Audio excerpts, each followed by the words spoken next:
মাদ্রাসার শিক্ষার্থীরা যারা জুলাইতে অংশগ্রহণ করলেন, জুলাইতে অংশগ্রহণের সময়টাতে কোটা রিলেটেড ইস্যুতে তাদের কোনো স্বার্থ ছিল না। একেবারে স্বার্থবিহীন অবস্থায় তারা জুলাইতে অংশগ্রহণ করেছিল। 2013-র পরে 24 পর্যন্ত আওয়ামী লীগ যে এতগুলো বছর ক্ষমতায় থাকলো, এই সময়গুলোতে তারা এই শাপলার যারা শহীদ আছে তাদেরকে ন্যূনতম স্মরণ করার পর্যন্ত সুযোগটুকু তারা দিতে চায়নি। আমি আমার এক সহপাঠীকে চিনি, যার আপন ভাই 5 মেতে শাপলায় শহীদ হয়েছিলেন। যিনি শহীদ হয়েছিলেন তিনি সেখানে যে শহীদ হলেন সেই বিষয়টা পর্যন্ত খুব বেশি মানুষকে জানতে দেওয়া হয়নি। কারণটা এরকম ছিল যে 5 মেতে কেউ মারা গেছে, এ তথ্যও যদি প্রকাশ করা হতো তাহলে সেই পরিবারের বাকি যারা জীবন্ত আছে তাদের উপরে সর্বোচ্চ রাষ্ট্রীয় জুলুম নিপীড়ন, আওয়ামী লীগের সর্বোচ্চ নিপীড়নের শিকার তাদেরকে হতে হতো। এই ধরনের একটা পরিস্থিতির মধ্যে দিয়ে তাদেরকে যেতে হয়েছে। এই কারণে আওয়ামী লীগ সেই ভয়াল সময়গুলোতে 5 মের শহীদদেরকে নিয়ে তাদের সংখ্যা প্রকাশ করার একটা দুঃসাহস করেছিল অধিকার। সে অধিকারের উপরে কি ভয়াবহ রূপের নিপীড়ন করা হয়েছে।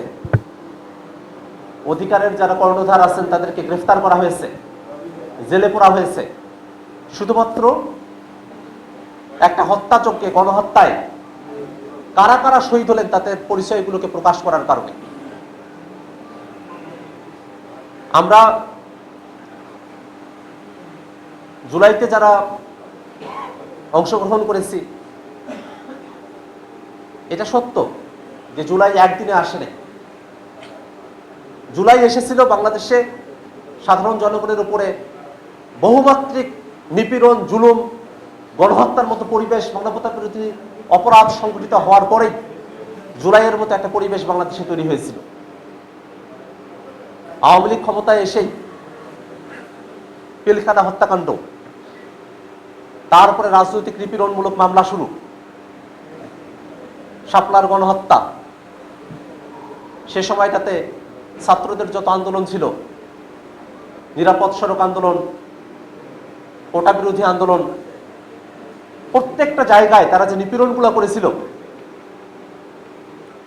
সেই শ্রেণী বিভাগগুলো যদি আমরা খেয়াল করে দেখি তখন আমরা দেখব যে আওয়ামী লীগ তার এই দীর্ঘ ফ্যাসিবাদী শাসনের সময়টাতে সমাজের এমন কোনো অংশ নাই যার উপরে তারা নিপীড়ন করা বাদ রেখেছিল। সে সময়টাতেই আমি বলেছিলাম যে আওয়ামী লীগ তো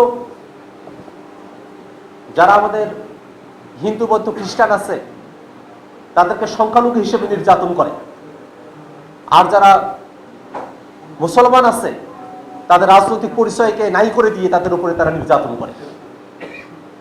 আওয়ামী লীগ ছিল এরকম ভয়াবহ নিপীড়নমূলক মানবতা বিরোধী একটা সংগঠন। সে আওয়ামী লীগের এই নির্যাতনগুলোর কারণে তারা আলেমদের উপরে নির্যাতন করেছে, শিক্ষার্থীদের উপরে নির্যাতন করেছে, মধ্যবিত্তের উপরে নির্যাতন করেছে, সবার উপরে নির্যাতন করেছে।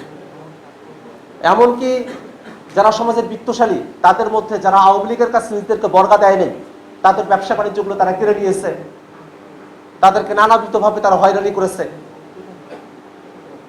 এই সমস্ত জুলুমের শিকার মানুষগুলো তারা জুলাইতে এসে সবাই একখানে হয়ে গিয়েছিল। এবং সে সময়টাতে জুলাইতে মাদ্রাসার শিক্ষার্থীদের যে অংশগ্রহণ সেটাকে আলাদা করে মূল্যায়নের দাবি রাখে। কারণ আপনারা খেয়াল করে দেখবেন যে আমরা যারা কলেজ বিশ্ববিদ্যালয়ের শিক্ষার্থী, আমরা পড়ালেখা শেষ করার পরে সরকারি চাকরিতে অংশগ্রহণ করব, সেখানে আমরা কতটা চাকরি পাবো বা না পাবো তার সাথে কোটা প্রথার একটা সম্পর্ক আছে। অর্থাৎ আমরা যারা কলেজ বিশ্ববিদ্যালয়ের শিক্ষার্থী, আমরা যখন আন্দোলনটাতে জুলাইয়ে সামিল হতে শুরু করি, তখন তার সাথে ভবিষ্যতে আমরা চাকরি পাবো কি না পাবো সেই ধরনের একেবারে ব্যক্তিগত পর্যায়ের বা একেবারে যদি আমরা গোষ্ঠী পর্যায়ে বলি একটা স্বার্থের ব্যাপারও ছিল।